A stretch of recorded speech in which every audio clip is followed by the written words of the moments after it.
Now let us focus on the application of a CFT. मैं आपको कल से CFT पढ़ा रहा हूं, तो अब आपको application of crystal field theory बताता हूं. तो application of CFT.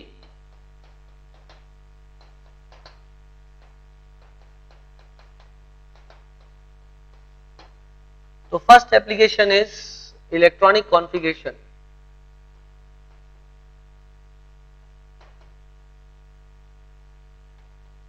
That you have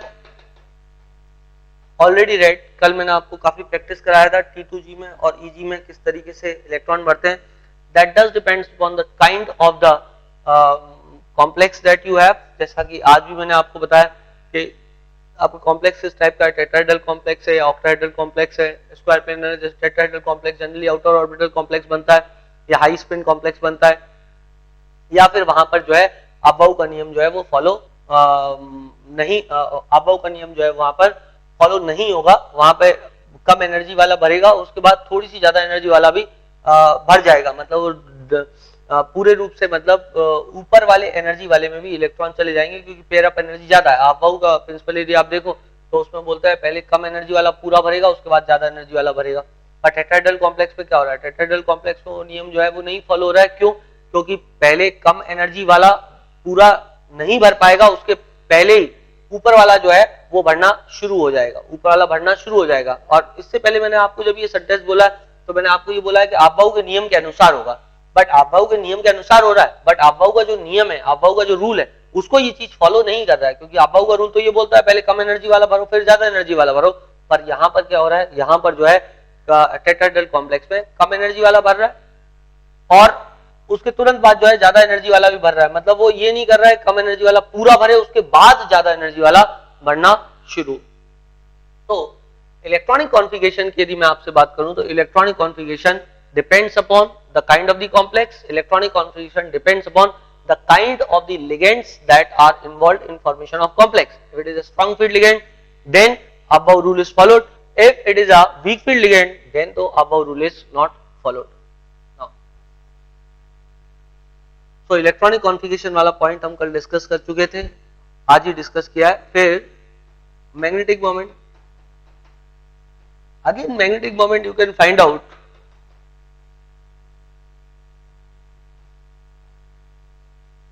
कैसे पता लगा सकते हैं हम magnetic moment.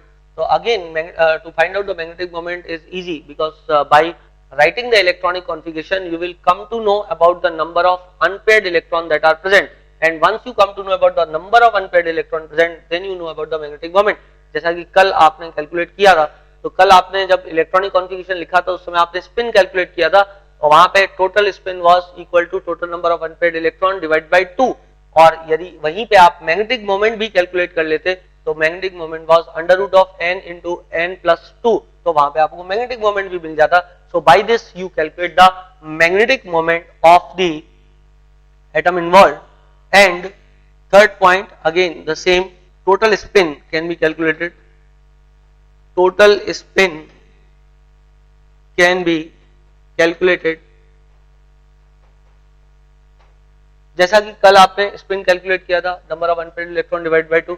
So that is how you calculate the total spin as well. Now comes one more important thing, and that is the color of the complex. Color. So how this color comes, that is a main thing. मतलब ये question exam में आया भी पहले और आपको पता भी होना चाहिए. There is a term called है डी ट्रांजिशन. D transition. तो colour of the complex is due to d transition. is due to d transition. The colour of the complex is due to d transition. इससे based question आपको जो है काफी आ सकते हैं exam के अंदर कि कलर ऑफ द कॉम्प्लेक्स क्यों आता है. तो colour of the complex is due to the d transition. Now you see this, मतलब जहां तक डी ट्रांजिशन का सवाल है,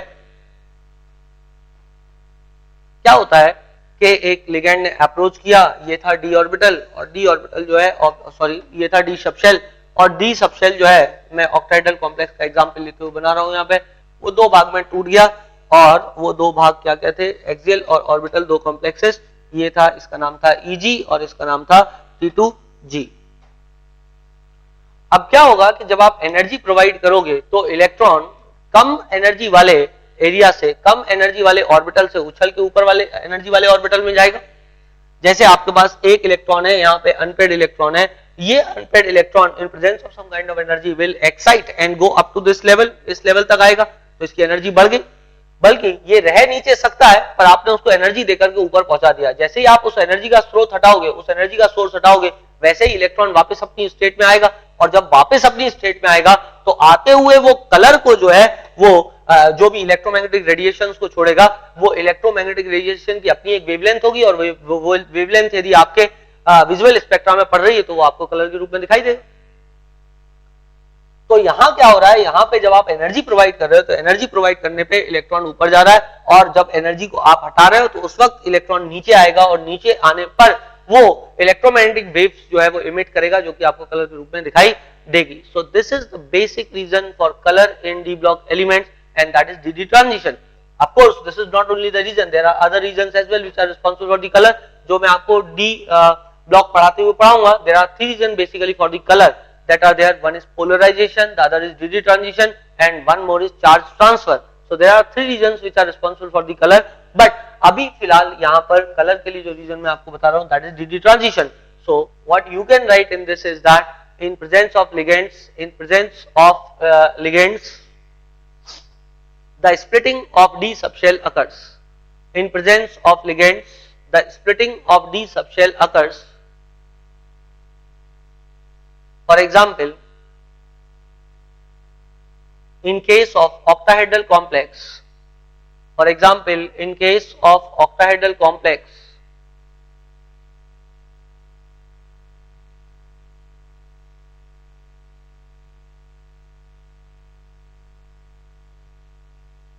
the orbital gets divided into two types.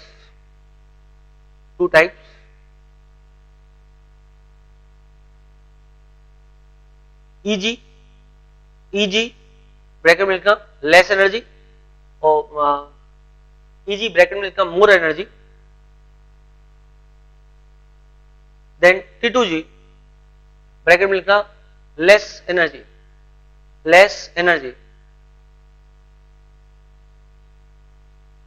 Now if there is one unpaired electron, if there is one electron present in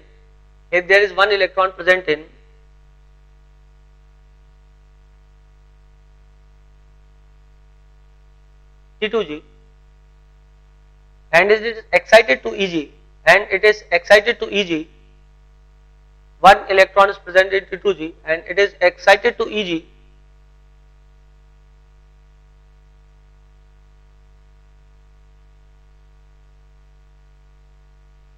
when the source of energy is removed, the electron comes back to T2G.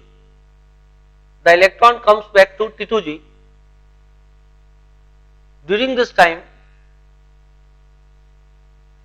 it evolves electromagnetic radiation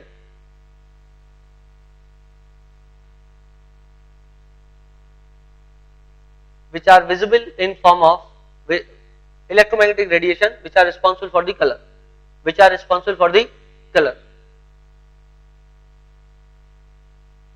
and the process is called as DD transition,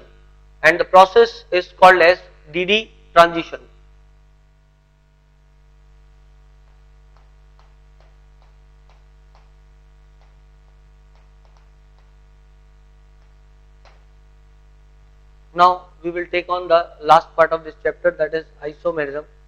जहाँ तक IIT JEE के syllabus का सवाल है तो optical isomerism I have not seen in that syllabus में mention करते हुए मैंने अभी तक तो नहीं देखा है जितना मैंने सिलेबस देखा है उसमें, but still we will discuss the optical isomerism along with the geometrical isomerism, वहीं पे हम समझते जाएंगे। ऑर्गेनिक केमिस्ट्री में आप ऑलरेडी कुछ चीजें समझ चुके हो ऑप्टिकल आइसोमेरिज्म के बारे में, जैसे कि प्लेन ऑफ सिमेट्री क्या होता है, जैसे कि सेंटर ऑफ सिमेट्री क्या होता है, उसी के आधार पर आप बहुत आसानी के साथ में इधर देख सकते हो। थोड़ा सा थ्री डायमेंशनली सोचना पड़ेगा आपको, तो आपको सोचने में थोड़ा सा आसानी हो जाएगी as far as the optical isomerism is concern.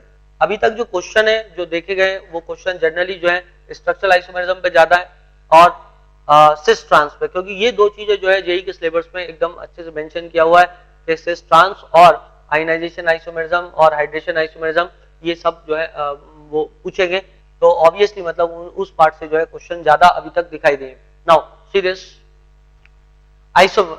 Isomer का मतलब क्या होता है? आइसोमर का मतलब होता है when molecular formula is same,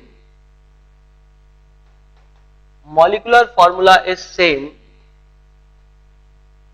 but structural formula is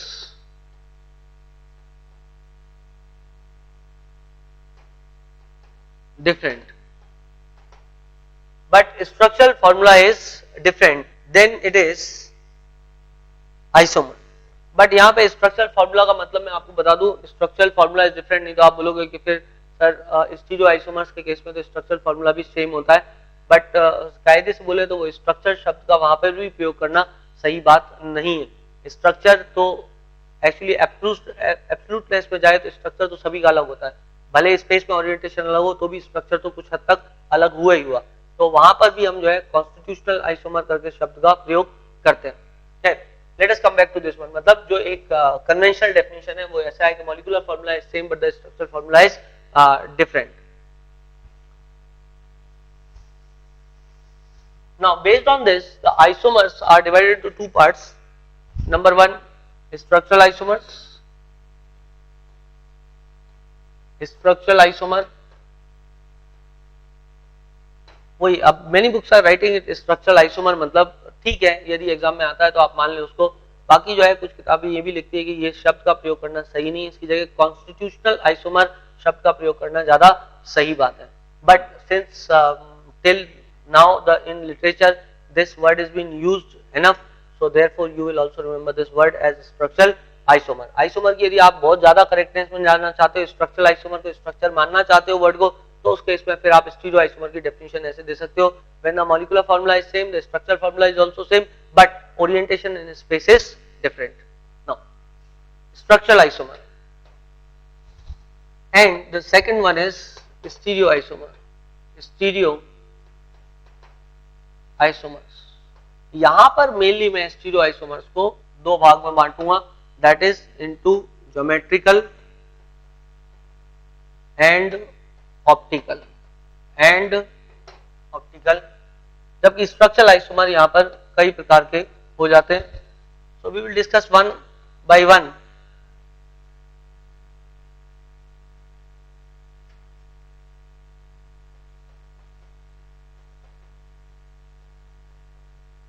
Ionization, isomerism, linkage, isomerism,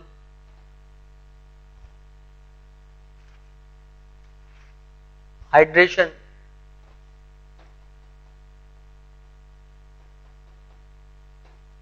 isomerism,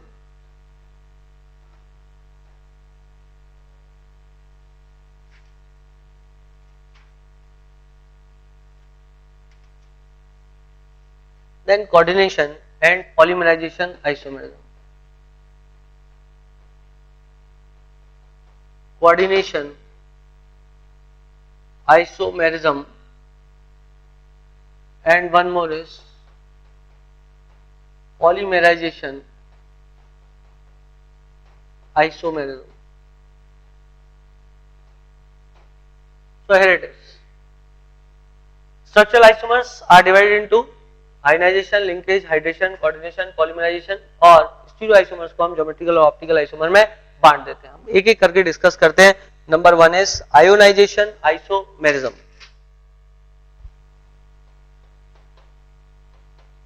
ionisation isomerism मतलब when molecular formula is same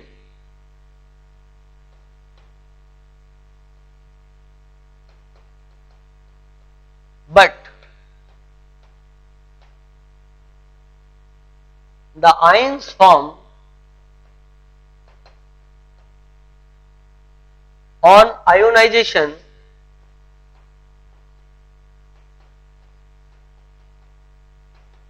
are different. The ions formed on ionization are different. तो इसको हम बोलते हैं ionization isomerism. Ionization isomerism के अंदर molecular formula is same, but the ions formed on ionization are different. लिख ले पहले. जैसे कि एग्जाम्पल में आप कोई भी एग्जाम्पल ले लें, Cu NH3 4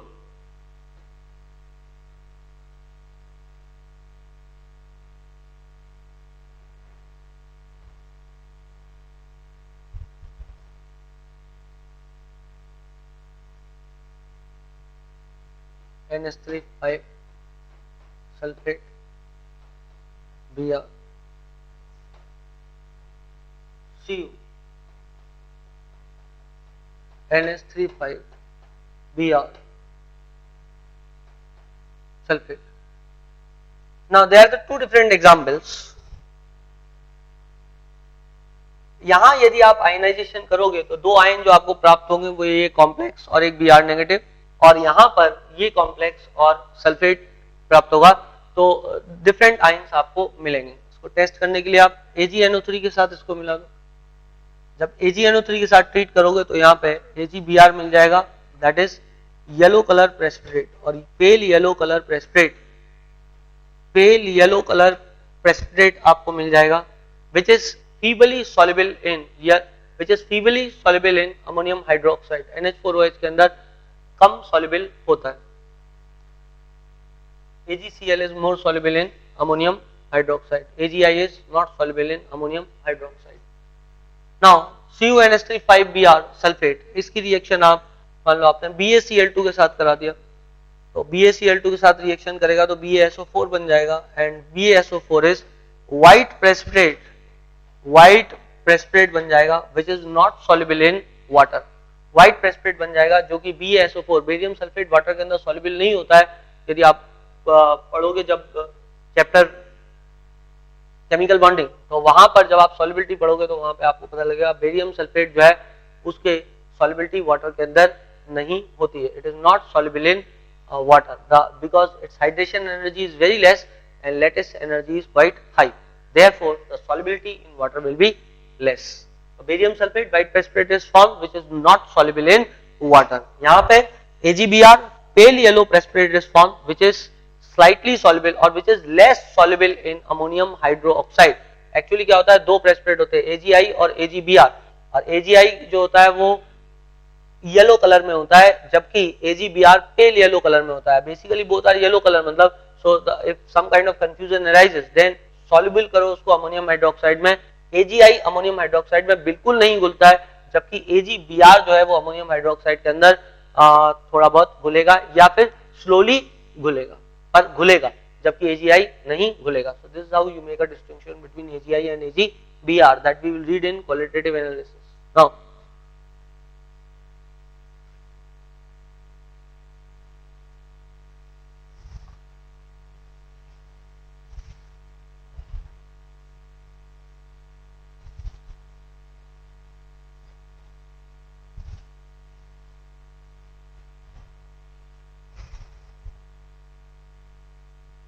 इसके बाद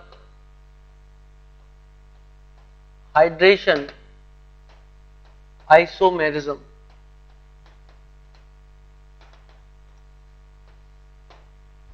hydration isomerism is due to different behaviour of water molecule. मतलब वाटर मॉलिक्यूल कभी लिगेंड की तरह बिहेव करता है, कभी वाटर ऑफ क्रिस्टलाइजेशन की तरह बिहेव करता है. इस कारण हाइड्रेशन आइसोमेरिज्म अराइज होता है. मतलब एक एग्जांपल में the molecular formula is same, but the isomer arises due to behavior of H2O. Sometimes it behaves as a water of crystallization, at the other time it behaves as a ligand. So you can write that hydration isomerism molecular formula is same, but isomer arises as a result of different behavior of H2O when it sometimes behaves as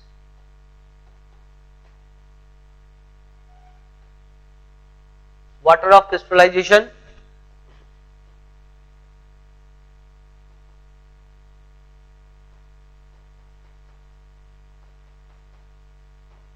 while at other time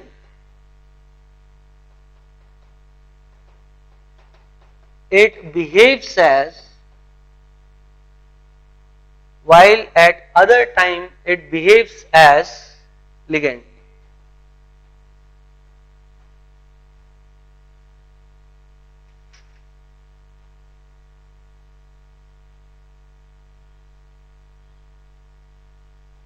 जैसे कि CO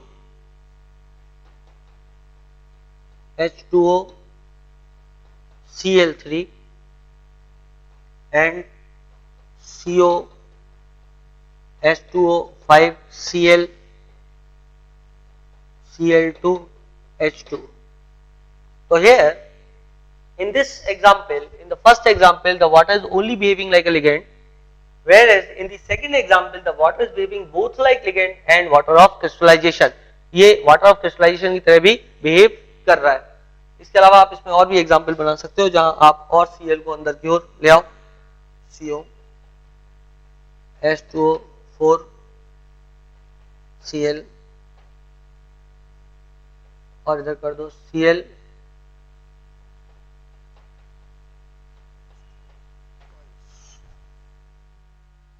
and now comes the third one, that is linkage isomerism.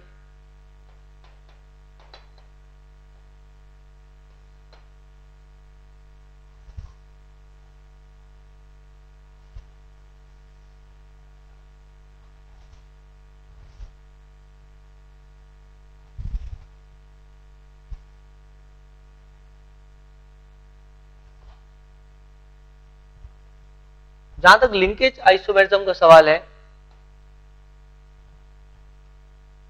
molecular formula is same,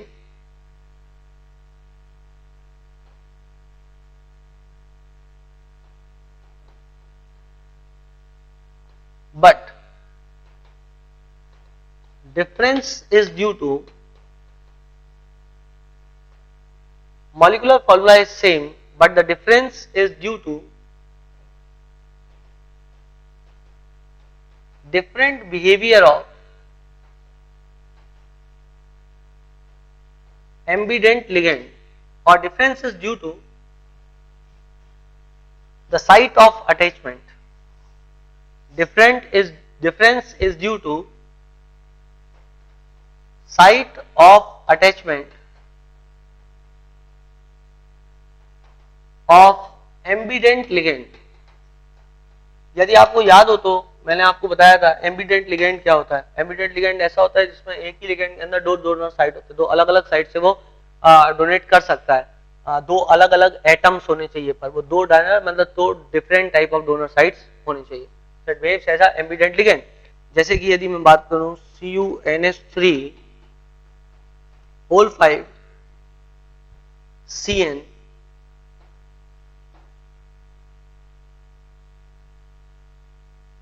और यहां पर एक Cl लिख देता हूं,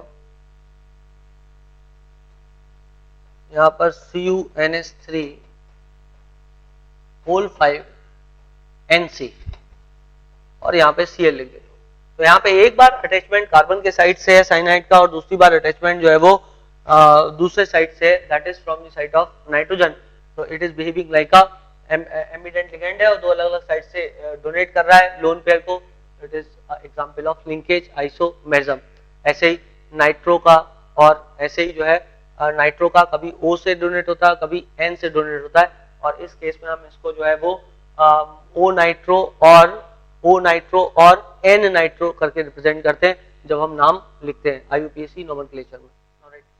इसके बाद में आता है कोऑर्डिनेशन आइसोमेरिज्म. कोऑर्डिनेशन आइसोमेरिज्म का मतलब क्या है? तो लिखो this type of isomerism is shown by those compounds. This type of isomerism is shown by those compounds which consist of both. This type of isomerism is shown by those compounds which consist of both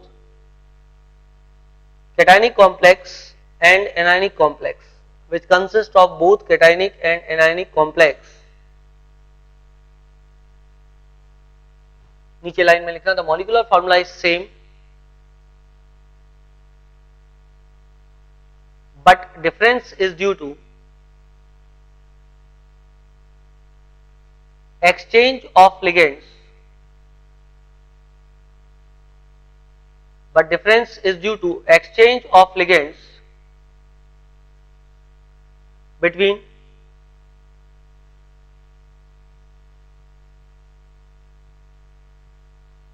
both cationic and anionic part.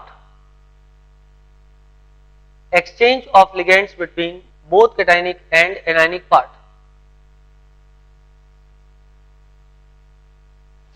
जैसे कि Cu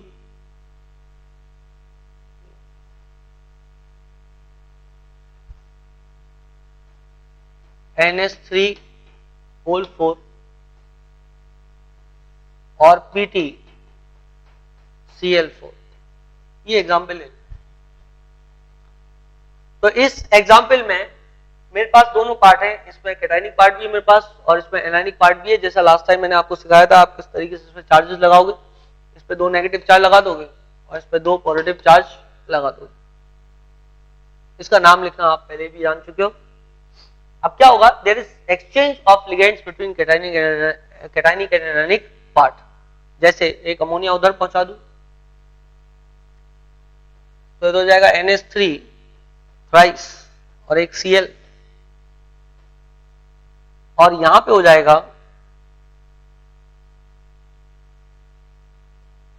Pt Cl3 और एक ammonia.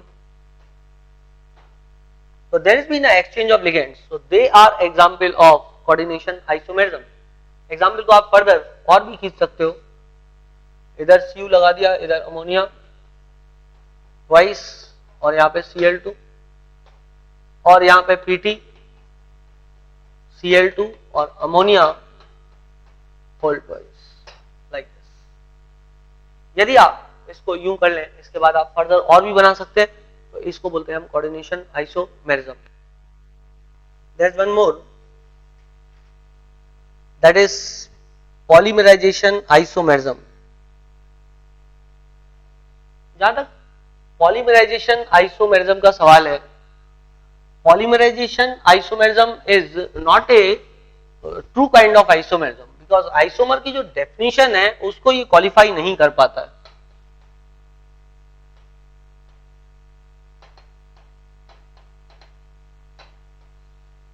जो isomerism की definition होती है, isomer की वो डेफिनेशन ये होती है कि the molecular formula is same, but polymerisation isomerism में obviously the molecular formula is not going to the same. Clear? तो लिख लो तुम इसको, the polymerisation isomerism does not qualify the definition of isomerism since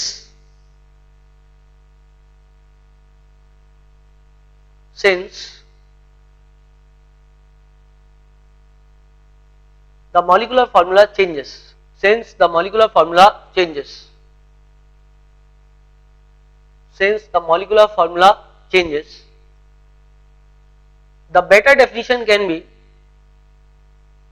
the better definition for polymerization isomerism can be that empirical formula is same. Empirical formula is same. Empirical formula इसका same होगा।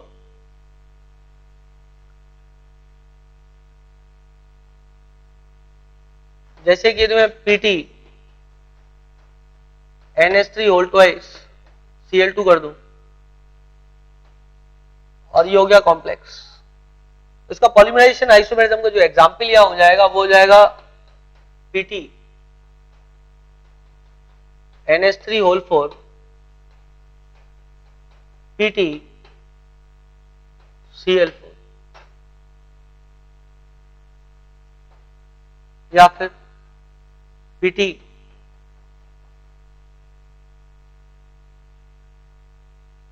NH3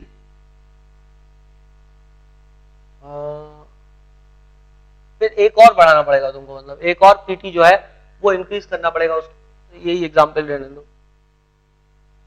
so this is about polymerization isomerism. अब एक और यदि example आप बढ़ाना चाहते हो तो उस केस में आप एक और PT बढ़ाओ, फिर मतलब 3 PT फिर आपको लेने पड़ेंगे, तब जाकर के आप इसको और आगे बढ़ा सकते हो, मतलब एक और एग्जांपल आगे बढ़ा सकते हो। जैसे कि आपके पास यहाँ पे था PT NH3 whole twice Cl2, तो अंत में आपके पास हो जाएगा PT NH3, मान लो मैं यहाँ पे कर देता हूँ इसको थ्राइस कर दिया मैंने, और इसको इधर लिया और इसको क्या किया, होल ट्वाइस कर दिया। इसका मतलब 2 PT हो गए और 6 अमोनिया हो गए। और यहाँ पे लिया PT Cl6 कर दिया, तो काम चल जाएगा। अब देखो इसी का ये मल्टीपल एक तरीके से, मतलब यहाँ पे 1 PT था, यहाँ पे 3 PT है टोटल, यहाँ पे 2 अमोनिया थे, यहाँ पे 6, यहाँ पे 2 Cl थे, यहाँ पे 6। So this is how you can see the polymerization isomerism. In the next lecture we will continue with the geometrical isomerism and optical isomerism.